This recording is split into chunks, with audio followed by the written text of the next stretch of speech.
اچھا، آپ نے جو اپنا انٹروڈکشن بتایا اس میں آپ خود انجینئر ہیں اور ایک اور انجینئر بھی ہیں. یہ دونوں انجینئر ایک دوسرے کے خلاف کیوں چلے گئے؟ چلو ایک مولوی دوسرے مولوی کے خلاف سمجھ آتا ہے، تو آپ کا تو خود بیک گراؤنڈ انجینئر کا بھی ہے، وہ بھی انجینئر ہیں. تو آپ، اور جس طرح آپ نے کہا کہ آپ اصولی بات کرتے ہیں آپ اس طرح، لیکن اس انجینئر کے معاملے میں ہم نے دیکھا کہ آپ بہت زیادہ ہائپر بھی ہو جاتے ہیں بعض اوقات، اور ادھر سے تو آپ کے اوپر ایسے الزامات آتے ہیں کہ جو ناقابل بیان ہے. اس کی وجہ کیا ہے؟ اس کی بنیادی وجہ یہ ہے کہ ہمارا کسی ذاتی اطلاع اس معاشرے میں نہیں ہے. میں نے اس معاشرے میں، مجھے تقریباً 25-30 سال سے میں کاروبار میں بھی ہوں. اللہ کا شکر، آپ کوئی ایک ایسا بندہ نہیں پکڑ کے لا سکتے جو یہ بات کہ عارف صاحب نے میرے ساتھ جو ہے نا دھوکہ دہی کی اور پیسے جو ہے میرے گبن کر لیے، میں پیسے نہیں دیے. کیونکہ آپ کو پتا جتنے ہمارے حاسد اور مخالف ہوتے ہیں، یہ بات اگر کوئی ہو تو وہ بڑی خود بخود ہائپ مل جاتی ہے. لوگوں کو پتا ہے کہ یار میں انصاف کے ساتھ دیانتداری کا کاروبار کرتا ہوں، چیزوں کو ڈلیور کرتا ہوں، اور اس کے بعد جو ہے نا پھر وہ اچھی طرح کاروبار کلوز کرنے کے بعد کوئی نئی ڈیل کی طرف جاتا ہوں. میں نے وہاں پہ ایمبرائڈری کا کام بھی کیا، تو وہاں پہ لاس کو کئی مقام پہ گوارا کر لیا، پراپرٹی کے مقام پہ لاس گوارا کیا، لیکن اپنی کریڈیبلٹی کو جو ہے میں نے کبھی مجروح نہیں آنے دیا. تو میں یہ بات سمجھتا ایک بندہ جس کا ذاتی مخالفت نہیں ہے پورے معاشرے کسی کا، نہ لین دین کی، نہ کوئی لڑائی جھگڑے کی. میرے خاندان میں مجھے سب سے زیادہ پولائٹ بندہ سمجھا جاتا ہے.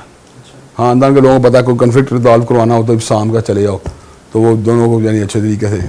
پھر میری خاندان نے کبھی کسی کا ذاتی وہ بھی نہیں پیدا ہوئی آج تک کوئی لڑائی جھگڑا. اگر کبھی سوئے ادب سے میں نے کسی بڑے کے ساتھ کوئی ایسے الفاظ کہہ دیے جو نظریاتی طور پہ کسی اختلاف کی بنیاد پر، تو میں نے اس کو 2-3 دن کے بعد جا کے گھر جا کے معذرت کی کہ آپ مہربانی کریں، دنیا میں اونچ نیچ ہو جاتی ہے، تو میں ہی سمجھتا ہوں میں ہی غلط تھا. تو میں نے یہ رویہ جو ہے ہمیشہ اپنایا ہے. لیکن کچھ ایسے حدود ہوتی ہیں جہاں پہ کمپرومائز کرنا ممکن نہیں ہوتا. جس طرح ختم نبوت اور حرمت رسول صلی اللہ علیہ وسلم آپ کمپرومائز نہیں کر سکتے، اسی طرح ان دو ایشوز کے بعد صحابہ کرام کی نموز کے اوپر کمپرومائز کرنا بھی ممکن نہیں، کیونکہ وہ انہیں ڈیلیور کیا ہمارا پورا کے پورے دین کے، وہ گواہ ہیں. نبی صلی اللہ علیہ وسلم کی حدیث ان کے ذریعے ہم تک پہنچی ہیں. ان میں سے بعض صحابہ کو ڈی گریڈ کرنا، ان کے بارے میں ایک یعنی کہ بالکل غلط لب و لہجہ اپنانا، اور پھر اپنے آپ کو اہل سنت کا ایک فرد قرار دینے کی کوشش بھی کرنا.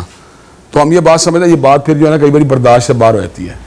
کبھی کسی امام کی پگڑی اچھال دینا، کبھی کسی تابعی کے بارے میں غلط گفتگو کر دینا، کبھی تابعی کے بارے میں گفتگو کر دینا، کبھی صحابہ کرام رضوان اللہ علیہ مجمعین کے بارے میں ایسا لب و لہجہ اختیار کر لینا جو کسی بھی طور پر شان نہیں. کبھی ان پہ تلواریں سونتنے کی باتیں کرنا شروع کر دینا، کبھی ان کو کم عقل اور نعوذ باللہ من ذالک بے وقوف ثابت کرنے کی کوشش کرنا. تو پھر انسان کا پیمانہ صبر لبریز ہو جاتا ہے. جب کوئی آپ کے باپ کو برا کہے، آپ کے ماں کو برا کہے، تو ایک فطرت انسانی ہے کہ اس میں ایک رد عمل پیدا ہوتا ہے. تو وہ اکابر ہستیاں جن کے ہمارے ماں باپ بھی قربان ہوں، ان کی ناموس کے اوپر ہم اپنی ہر چیز قربان کرنے کے تیار ہیں. ایک بندہ بد زبانی یا بد کلامی کرے تو کیسے ممکن ہے کہ ہمارے اندر کوئی اشتعال نہ پیدا ہو؟ پھر ہمیں اشتعال آتا ہے، ہمیں دکھ بھی ہوتا ہے کہ اس بدتمیزی کے باوجود اور اس غیر ذمہ لب و لہجے کے باوجود اور اس یعنی کہ تسلسل کے ساتھ توہین کے باوجود کوئی ضابطہ بھی حرکت میں نہیں آ رہا، بلکہ باقاعدہ طور پروٹوکول کے اوپر پروٹوکول مل رہا ہے.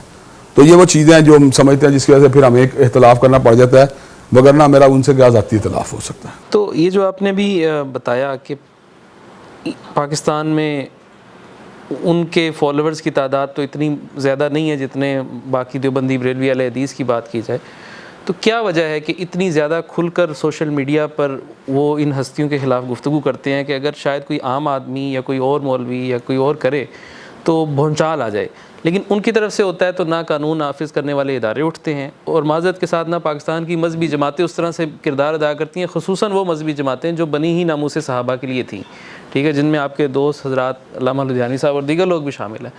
کیوں نہیں بولتے اس کے اوپر؟ آپ کو نہیں پتا، باقاعدہ ان کو یہ بات کہہ چکا ہوں 2-3 دفعہ. اور پھر جب مجھے موقع ملا، میں کراچی کے اندر جہاں بہت بڑا اجتماع ہے، پھر میں نے وہاں بات گفتگو خود بھی کی کہ چلو یار اگر آپ نہیں کرتے میں کر دیتا ہوں. تو پھر میں نے وہاں گفتگو کی، لیکن بعد کو سچی بات بتاؤں کہ اس مسئلے کے اندر جانبداری کا مظاہرہ کیا جا رہا ہے اور زیادتی کی جا رہی ہے. آپ لوگوں کے سینٹیمنٹس کا کھیل رہے ہیں، لوگوں کے جذبات کا کھیل رہے ہیں، لوگوں کے مقدسات کے اوپر حملے کر رہے ہیں، اور اس کو فریڈم آف سپیچ کا نام دے لیں. اور اتحاد امت تو نہیں میں کہوں گا، اس کو آزادی اداری کہتا ہے. اتحاد امت والی کون سی بات ہے اس میں؟ تو اس کے اندر آپ تنقید مسلسل کرتے رہتے ہیں، اور پھر اپنے کو پھر آپ جھوٹ بولتے ہیں اور جھوٹے حوالے بھی دیتے ہیں اور حوالوں کو مس کوڈ بھی کرتے ہیں، پھر ٹیمپرنگ بھی کرتے ہیں، الفاظ بدل دیتے ہیں، تراجم بدل دیتے ہیں، اور ایک بات یہ کہ پھر زیادتی کرتے ہیں، اپنی پک اینڈ چوز والی باتیں کرتے ہیں. تو پھر اس کے بعد بندہ جو ہے نا مجبور ہو کے پھر ہم سمجھتے ہیں یار پیچھے بات ہی رہ گئی ہے نا، تو پھر ہم بات تو کرنے کے حقدار ہیں.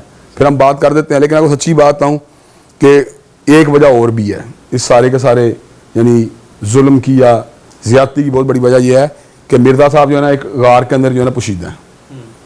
علاقی طور پہ انہیں اتنی جرت نہیں ہے کہ پبلک کے اندر آ کے سامنے بات کریں.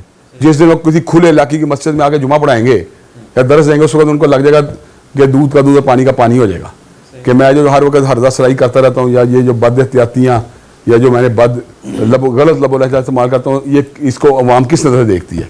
لیکن چونکہ انہوں نے اپنے آپ کو ایک غار میں بند کیا ہوا ہے اور اس اکیڈمی کے اوپر 50-60 پولیس والوں کی ڈیوٹی ایک لگا دی گئی ہے جس کا مقصد یہ ہے, جس کے پیچھے کوئی کیا مائنڈ سیٹ ہے, جو یہ کام کر رہے ہیں ان کو اچھی طرح پتا ہو کیوں یہ کام کر رہے ہیں, تو اس کے چھتری کے نیچے جو ہے نا اپنا سارا کا سارا وہ کام کر رہے ہیں. لیکن جس سے پبلک کے سامنے کو آنا پڑے گا ان کو جواب دینا پڑے گا ان باتوں کے بارے میں. لیکن آخری سوال اس حوالے سے یہ ہے کہ وہ جو غار ہے وہ آپ نے خود کہا کہ وہ تو جو قانون نافذ کرنے والے ادارے ہیں وہ اس کی پروٹیکشن کر رہے ہیں بجائے اس کے کہ وہ اس کو منطقی انجام تک پہنچاتے. اس کی کیا آپ کی اتھارٹیز سے بات نہیں ہوئی؟ بہت ساری ہم نے کئی جگہ پہ ایسی باتیں کی, لیکن سچی بات بتاؤں ایک بات یہ کہ ہمارے معاشرے میں ایک لابی ایسی ہے جس کے اثرات ہر جگہ ہی موجود ہیں. تو وہ جو ہے ایسے لوگوں کو ہمیشہ پروٹیکٹ کرتے ہیں جو فتنے کی بڑھوتری میں اپنا کردار ادا کرتے ہیں. اگر ایسا نہ ہوتا تو شاید ہمارے وہاں مرزائیت بھی موجود نہ تھی. آپ دیکھیں مرزائیت کے ایشو کے اوپر بڑے بڑے ذمہ دار قسم کے لوگ جن کو لوگ سمجھتے ہیں کہ بڑے ہیرو قسم کے لوگ ہیں وہ بھی ان کے بارے میں فلیکسیبلٹی کی بات کرتے ہیں. اس کے پیچھے کیا ہوتا ہے؟ ویسٹڈ انٹرسٹ ہوتے ہیں, دباؤ ہوتا ہے, دوستیاں ہوتی ہیں, سوشلائزیشن ہوتا ہے. وہ کیا فیکٹر ہے وہ ان کو پتہ ہے, ہم اس نے دن سے کام لیتے ہیں. لیکن بہرحال کوئی نہ کوئی لابی لوگوں کو جو ہے نا وہ ان کو چلا رہی ہوتی ہے. اچھا, ان کا یہ کہنا آپ نے تو بتا دی وجوہات آپ کے سخت گوئی کی ان کے متعلق. وہ تو کہتے ہیں کہ آپ لوگوں کی دکانیں بند ہو رہی ہیں اس لیے جو ہے وہ آپ اتنے سخت ہیں. تو ان کی ایک بڑا احمقانہ قسم کی سوچ ہے. ہم اللہ کا شکر ہے جہاں جاتے ہیں ہزاروں کی تعداد میں افراد وہاں موجود ہوتے ہیں اور ہر جگہ پہ اللہ کا شکر ہے ہمیں اللہ تعالیٰ کے فضل و کرم سے لوگ پیار محبت کرتے ہیں دین کی نسبت کے ساتھ. اور یہ بات صرف اور صرف پاکستان تک محدود نہیں ہے.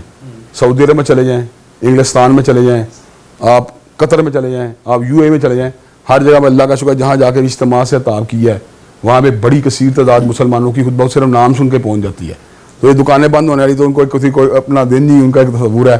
حقیقت بات تو یہ ہے کہ لوگ بتدریج جو ہیں ان کی فتنہ انگیزیوں کی وجہ سے خود ان سے متنفر ہو رہے ہیں.